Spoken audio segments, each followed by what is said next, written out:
પશ્ચિમ બંગાળના કોલકાતાના મેચુઆપટ્ટી વિસ્તારમાં મંગળવારે રાત્રે એક હોટલમાં આગ લાગી હતી. અકસ્માતમાં 14 લોકોના મોત થયાનો દાવો કરાયો છે અને ઘણા લોકો ઘાયલ થયા છે. ઘટનાની માહિતી મળતા જ ફાયર બ્રિગેડની ગાડીઓ ઘટનાસ્થળે પહોંચી ગઈ હતી. આગ પર કાબુ મેળવ્યો હતો. પોલીસના જણાવ્યા અનુસાર આ ઘટના બુરા બજાર વિસ્તારમાં આવેલી ઋતુરાજ હોટલના પરિસરમાં રાત્રે 8:15 વાગ્યાની આસપાસ બની હતી. કોલકાતા પોલીસ કમિશનર મનોજ કુમાર વર્માએ મીડિયા સાથે વાત કરતા કહ્યું કે પોલીસ અને રેસ્ક્યુ ટીમો દ્વારા 14 મૃતદેહો બહાર કાઢવામાં આવ્યા છે અને ઘણા લોકોને બચાવી લેવામાં આવ્યા છે.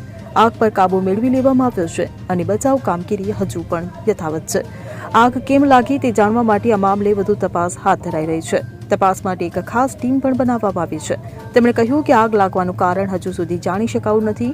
જો કે તેમણે શંકા વ્યક્ત કરી છે કે આગ શોર્ટ સર્કિટને કારણે લાગી હતી. Bureau report CN24 news. હવે જુઓ દેશ દુનિયાની તમામ ખબરો તમારી આંગળીના ટેરવે. ઉઠાવો મોબાઈલ અને Google Play Store પરથી ડાઉનલોડ કરો અમારી CN24 ન્યૂઝ મોબાઈલ એપ.